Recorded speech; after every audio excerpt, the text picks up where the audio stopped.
Hi, ഒരു മസാല ദോശ ഉണ്ടാക്കിയാലോ? മസാല ദോശ എല്ലാവർക്കും ഉണ്ടാക്കാനൊക്കെ അറിയായിരിക്കും. പക്ഷേ ഇതൊരു സ്പെഷ്യൽ മസാല ദോശ കേട്ടോ. ഇത് ഞാൻ ആദ്യമായിട്ട് കഴിക്കുന്നത് മൂകാംബികയിൽ മോനെ എഴുതാൻ കൊണ്ടുപോയപ്പോഴാണ്.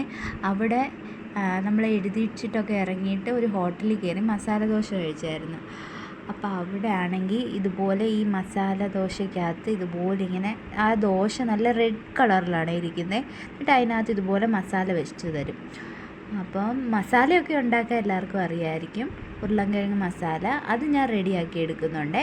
പിന്നെ ആ റെഡ് കളർ ദോശ ഉണ്ടല്ലോ, ആ റെഡ് കളർ എങ്ങനെയാണ് വരുന്നതെന്ന് വെച്ചാൽ ഒരു ചട്നി അത് തേക്കുവേ അതിൻ്റെ പുറത്ത്, ദോശയുടെ പുറത്ത്. അതെങ്ങനെയാണെന്ന് നോക്കാം. വെളുത്തുള്ളിയും തക്കാളിയും കൂടെ ശകലം എണ്ണയിൽ നല്ലപോലെ വഴട്ടിയിട്ട് ഒന്ന് വഴണ്ട് വരുമ്പോഴത്തേക്ക് അതിനകത്ത് മുളക് പൊടി ഉപ്പ് കൂടെ ചേർത്ത് ഒന്നുകൂടെ വഴട്ടിയെടുക്കും. എന്നിട്ട് ഇത് നല്ല പേസ്റ്റ് പോലെ അരയ്ക്കണം.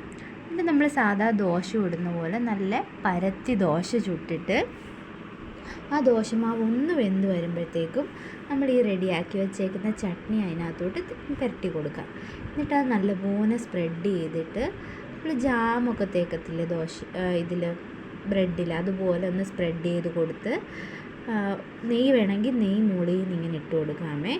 എന്നിട്ട് ഉരുളൻകിഴങ്ങ് ആ മസാലയും കൂടെ വെച്ച് ഒന്ന് അടച്ചു വെച്ച് കൊടുക്കാമേ ദോശ. അപ്പോൾ അതായത് നമ്മുടെ സ്പെഷ്യൽ മസാല ദോശ റെഡിയാണ്. ഡീറ്റെയിൽ വീഡിയോ ഞാൻ താഴെ കൊടുത്തിട്ടുണ്ട്. അപ്പോൾ ഇതൊന്ന് ട്രൈ ചെയ്ത് നോക്കണം കേട്ടോ. ഇതിന് വേറെ പ്രത്യേകിച്ച് കറിയൊന്നും വേണ്ട. നല്ല ഇച്ചിരി എരിവൊക്കെ ആയിരിക്കും, പക്ഷെ കഴിക്കാൻ നല്ല ടേസ്റ്റ് ആയിരിക്കും. ട്രൈ ചെയ്യണേ. ബൈ.